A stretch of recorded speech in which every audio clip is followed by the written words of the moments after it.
The first thing I noticed wasn't the unfamiliar man's shoes by my front door. It was the sound of laughter coming from my living room. When I reached for my key, it didn't fit anymore. My name is Namsa Dlamini. I'm 32, an accountant, and I spent 6 years working overtime to buy my first home. Every mortgage payment came from my salary. I believed owning a home meant security. I never imagined the hardest part wouldn't be paying for it, it would be convincing my own family that it was actually mine. After spending 2 long weeks on a business trip in Cape Town, I finally drove back home. I was completely exhausted. All I wanted was a hot shower, a quiet evening, and a good night's sleep in my own bed. As I walked to my front door, I smiled because I was happy to be home. I took out my key and pushed it into the lock, but it wouldn't turn. I tried again and again, thinking I was just tired. Then I looked closer and realized the lock had been changed. My heart started beating faster. Before I could understand what was happening, the front door opened. My younger sister, Zinal, stood there smiling as if nothing was wrong. She looked at me and said, "You're finally back." Standing next to her was a man I had never seen before. She wrapped her arm around him and happily said, "This is my fiancé." I stood there speechless. I looked past them and saw several large suitcases in my hallway. Boxes were stacked near the stairs. My family photos had disappeared from the walls and had been replaced with pictures of Zinal and her fiancé. My favorite chair was gone, and the living room had been completely rearranged. It looked like someone else's house instead of mine. Zinal spoke to me like she had been living there for years. She even asked me to move my travel bag because it was blocking the entrance. I couldn't believe what I was seeing. I opened my mouth to ask why they were inside my house, but before I could say a single word, another car stopped outside. My parents stepped out and walked toward the front door with calm smiles on their faces. Instead of asking why I looked so shocked, they looked at me as if I was the one creating a problem. My father frowned, and my mother quietly shook her head. At that moment, I realized everyone knew what had happened except me. I looked at my parents, hoping they would explain why my sister was inside my house. Instead, my father calmly said, "We gave Zinal permission to move in while you were away." For a moment, I thought I had heard him wrong. I asked, "Permission? How could you give permission for a house that doesn't belong to you?" My mother stepped forward and folded her arms. She looked at me as if I was being unreasonable. "Namsa, don't make this into a big problem," she said. "You have a good job, a nice house, and plenty of space. Your sister is starting a new chapter of her life. She deserves your support." I couldn't believe what I was hearing. This wasn't a spare room in my parents' house. This was the home I had worked so hard to buy. Every wall, every room, and every payment had come from my own hard work. Before I could answer, my father spoke again. "You're still single," he said. "You don't need such a big house all to yourself. Zinal and her fiancé need privacy. Why don't you stay with one of your friends for a few months? It will make things easier for everyone." I stared at him in complete disbelief. He was asking me to leave my own home so someone else could enjoy it. It felt like my feelings didn't matter at all. I took a deep breath and tried to stay calm. "I'm the one paying the mortgage every single month," I reminded them. "The bank doesn't send the bills to Zinal. They send them to me. If a payment is missed, I'm the one responsible." I hoped those words would make them understand. Instead, my mother shook her head with disappointment. "Stop counting money when family is involved," she said. "Not everything is about ownership. Sometimes you have to sacrifice for the people you love." Her words hurt more than I expected. Nobody thanked me for everything I had worked for. Nobody asked how I felt about strangers moving into my home. They had already decided that because I was unmarried and successful, I should simply give up my space without question. At that moment, I realized they didn't see my house as something I had earned. They saw it as something the whole family had the right to use, whether I agreed or not. The days after that became harder than I ever imagined. Every evening when I came home from work, something else had changed. It felt like I was walking into a different house every single day. Nobody asked for my permission. Nobody even told me what they were planning. They simply acted as if the house already belonged to Zinal and her fiancé. One afternoon, I came home and noticed my favorite reading chair was gone. I searched every room before Zinal casually told me they had moved it into a storage unit because it didn't match the new style. I stood there in silence. It wasn't just a chair. It was something I had saved for months to buy after moving into my first home. A few days later, I opened the door to my home office and froze. My desk had been pushed against the wall. My files were stacked inside boxes. The shelves that once held my work documents now displayed decorations and gift bags. A new bed had been placed in the middle of the room. Zinnel smiled proudly and said they had turned it into a guest bedroom for relatives who would visit before the wedding. She said it as if she had done me a favor. I couldn't believe she had changed the room where I worked every evening without asking me once. The changes didn't stop there. My kitchen cupboards were completely rearranged. I couldn't even find my own coffee mug or cooking pots. My groceries disappeared faster than ever because Zinnel's fiancé invited his friends over almost every weekend. Sometimes I walked into my living room and found people I had never met sitting on my sofa, eating snacks, watching television, and laughing together. They greeted me politely, but they looked at me like I was the guest instead of the owner. Whenever I quietly asked why nobody had asked for my permission, Zinnel would immediately call our parents. Within minutes, my phone would start ringing. My mother would tell me to stop creating unnecessary stress for an engaged couple. My father would remind me that family should always come before personal comfort. They never asked why I was upset. They only told me to be more understanding. Soon, even my relatives joined in. My aunt called to say I should be ashamed for making my younger sister feel unwelcome. My cousin sent messages saying I had become selfish because money had changed me. None of them asked what had really happened. They had only heard my parents' version of the story. Little by little, my own house stopped feeling like the safe place I had worked so hard to build. Instead, it became the one place where my voice mattered the least. One evening, I left work earlier than usual because one of my meetings had been canceled. I didn't tell anyone I was coming home. I thought I would enjoy a quiet evening before everyone else noticed I was back. As I walked toward the front door, I saw several pairs of shoes outside that didn't belong to me. I unlocked the door with the spare key I had started carrying after the locks were changed and quietly stepped inside. The house was unusually peaceful. I could hear voices coming from the dining room, so I stopped for a moment before walking in. I quickly realized Zinnel and her fiancé were talking. They didn't know I was home. At first, I wasn't trying to listen, but then I heard my house being discussed. Zinnel spread several papers across the table. They looked like simple drawings of the rooms. Her fiancé pointed toward one page and said, "If we remove this wall, the living room will feel much bigger." Zinnel smiled and nodded. Then she said, "And we can turn Nomsa's old bedroom into a nursery after the wedding." My heart nearly stopped. They weren't talking about staying for a few weeks. They were making plans for a future they believed belonged to them. Her fiancé laughed and said, "Do you think she'll complain?"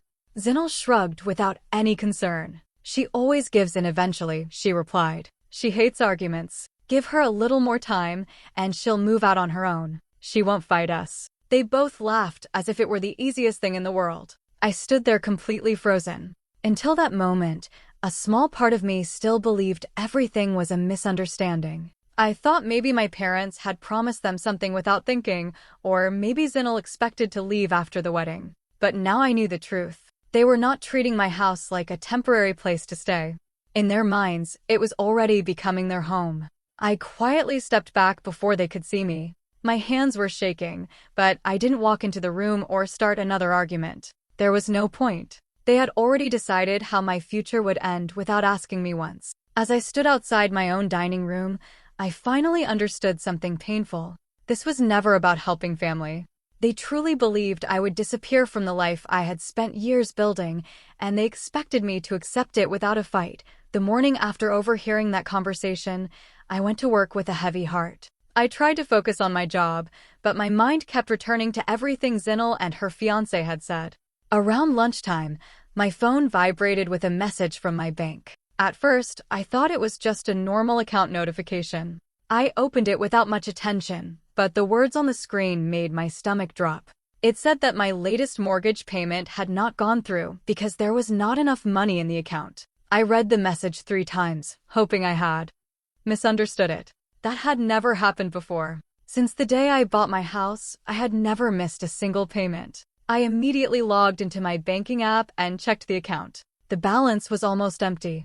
I couldn't believe what I was seeing. This was the account I used only for my home expenses. My mortgage payments had always been taken from it automatically every month. Then I remembered something that happened a few months earlier. My parents had convinced me to move some of my automatic payments to what they called a joint family account. They said it would make things easier whenever the family needed help with shared expenses. I trusted them because they were my parents. I never imagined that decision could put my own home in danger.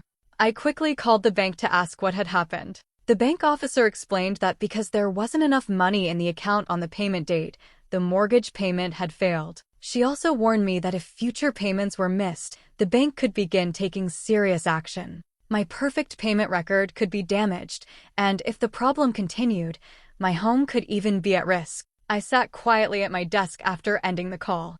The truth became painfully clear. Every month, I was the only person paying for that house. I was paying the mortgage, the insurance, the property taxes, and the repairs. Meanwhile, Zinel, her fiancé, and everyone defending them were living there without paying a single cent. They enjoyed the comfort of my home while I carried every financial responsibility alone. For the first time, I stopped worrying about whether my family thought I was selfish. My biggest concern was making sure I didn't lose the home I had spent 6 years working so hard to own. That evening, I looked around my house and realized another argument would change nothing. Every time I tried to explain my side, nobody listened. My parents always defended Zinel, and my relatives repeated the same words again and again. They kept saying that family should come first and that I needed to be more understanding. I was tired of trying to prove that I had done nothing wrong. Instead of wasting my energy on another fight, I decided to protect what I had worked so hard to build. The next morning, before going to the office, I made an appointment with my mortgage advisor. I carried all my documents with me, including my mortgage agreement, payment records, and bank statements. When I explained everything that had been happening, my advisor listened carefully without interrupting me. For the first time in weeks, I felt like someone was actually paying attention to the facts instead of judging my emotions. My advisor helped me update my mailing address so all important letters from the bank would come directly to me. He also showed me how to secure my accounts and review every automatic payment connected to my mortgage. Together, we made sure that nobody else could interfere with my housing payments again. I also asked questions about my legal rights as both the homeowner and the borrower. He explained everything clearly. The house was legally mine, and I had every right to decide who lived there. Hearing those words gave me a sense of relief I hadn't felt in a long time. When I left his office, I felt calmer than I had in weeks. My situation hadn't changed overnight, but now I knew exactly where I stood. I finally understood that protecting my home wasn't selfish. It was responsible. After that day, I stopped answering long phone calls from relatives who wanted to lecture me. Whenever someone called just to tell me I owed my sister another sacrifice, I politely ended the conversation. I no longer spent hours trying to defend myself. It didn't matter how many times I explained that I was paying every mortgage installment. Most people had already decided I was wrong because they had only heard one side of the story. Instead of arguing with people who refused to listen, I focused on protecting my finances, keeping careful records, and preparing for whatever came next. I knew the real answer would not come from another family discussion. It would come from the truth, the documents, and the choices I made from that moment forward. A few weeks passed, and I kept my distance from every unnecessary argument. I focused on work and made sure my mortgage payments were back on track. Then one Friday evening, I came home and saw several cars parked outside my house. The front garden was decorated with balloons and flowers. I froze for a moment because I had never planned any event. As I walked toward the front door, I could hear people laughing inside. The moment I stepped into my own house, I realized my parents had organized Zinel and her fiancé's engagement party without asking me for permission. The living room was full of relatives, neighbors, and friends. Music was playing, food covered the dining table, and everyone looked happy. My mother welcomed guests with a bright smile while my father proudly introduced Zinel and her fiancé to everyone. It was as if they were celebrating inside a house that belonged to them. Several people smiled at me, thinking I was simply another guest at the party. As I walked through the room, I heard relatives congratulating Zinel. One aunt hugged her and said, "You are so lucky to start your new life in such a beautiful home." Another guest admired the decorations and told the couple they had done a wonderful job with their house. Every time I heard those words, I felt a sharp pain in my chest. Nobody knew the truth because nobody had asked. Later that evening, my father stood up holding a glass and asked everyone to raise a toast. He spoke proudly about the couple's future together and wished them many happy years ahead. Everyone clapped and smiled. Then one of the guests laughed and asked the question everyone seemed curious about. So, he said, when will you officially become the homeowners? The room became quiet. Everyone looked at Zinel and her fiancé, waiting for an answer. Before either of them could speak, someone knocked on the front door. A courier stood outside holding a large envelope. He looked around the crowded room before asking politely, "I'm looking for the registered homeowner. I need their signature for these mortgage documents." For a few seconds, nobody moved. My parents looked confused. Zinel's smile slowly disappeared. The courier checked the name on the envelope once more before looking directly at me. "Are you Namsa Dlamini?" he asked. I nodded. He walked past everyone and handed the documents to me. The room fell completely silent as every pair of eyes turned in my direction, waiting for someone to explain what had just happened. I looked around the room and saw everyone staring at me. The smiles that had filled the house only a few moments earlier had disappeared. The courier waited patiently while I signed the documents. After thanking me, he handed me the envelope and left. Nobody spoke. My parents looked uncomfortable and Zinel avoided looking at me. Finally, one of my uncles broke the silence. He looked at me with a confused expression and asked, "Why would mortgage papers be addressed to you if this is Zinel's home?" I took a slow breath and decided it was time to tell the truth. I did not raise my voice or accuse anyone. I simply spoke calmly. "Because this has always been my house," I said. "I bought it with my own money. My name is the only name on the mortgage and I am the registered homeowner." Several relatives looked at each other in surprise. I continued before anyone could interrupt. "For 6 years, I have made every single mortgage payment from my salary. I paid the deposit myself. Every monthly installment came from my bank account. I pay the insurance every year. I pay the property taxes. Whenever something breaks, I pay for the repairs. Every expense connected to this house has always been my responsibility." The room became even quieter. Some relatives slowly turned to look at my parents. My father lowered his eyes, but he said nothing. My mother stood completely still. I looked at everyone gathered in my living room and continued. "My parents have never paid the mortgage. They have never paid the insurance. They have never paid for repairs or maintenance. They simply decided that because I was their daughter, everything I worked for should automatically belong to the whole family." My words were not filled with anger. They were simply the truth. That made them even harder to ignore. One by one, I saw the expressions on people's faces begin to change. My aunt, who had called me selfish only days earlier, looked embarrassed. My cousins quietly looked away. The relatives who had congratulated Zinel on her beautiful new home suddenly understood they had believed a story without asking a single question. Nobody argued with me because nobody could deny the facts. The documents were in my name. The mortgage was in my name. Every payment came from my earnings. For weeks, people had judged me as if I were trying to take something away from my sister. Now they finally realized the truth. I had never been fighting to take someone else's home. I had only been trying to protect the home I had worked so hard to earn. The party ended much earlier than anyone had expected. Guests quietly collected their belongings and left without the laughter they had arrived with. After the last car drove away, only my parents, Zinel, her fiancé, and I remained inside the house. The silence felt heavy. For the first time in weeks, nobody was calling me selfish. Nobody was telling me to make another sacrifice. My mother was the first to speak. She looked at me with tears in her eyes and quietly said, "Please don't make Zinel leave now. The wedding is only a few months away. If people find out she had to move, the whole family will be embarrassed." My father quickly agreed. He said everyone had already told relatives that the couple was living there. He begged me to wait until after the wedding so there would be no gossip or shame. I listened without interrupting. I understood why they were worried. Nobody likes being embarrassed in front of family and friends. But as they spoke, I remembered everything that had happened over the past weeks. I remembered standing outside my own front door when my key no longer worked. I remembered finding strangers sitting in my living room. I remembered my office being changed without my permission. I remembered being called selfish simply because I wanted to live in the home I was paying for. Every painful memory reminded me that nobody had cared about my feelings when I needed their support. When my parents finished speaking, I answered calmly. I don't want to punish anyone, I said. But I can't continue living like this. This is my home, and I need it back. I turned to Zinel and her fiancé. I'm giving you enough time to find another place to live, I said. I'm not asking you to leave tonight. I will give you reasonable notice so you can plan properly. I even handed them the contact information for several rental apartments I had found near their workplaces.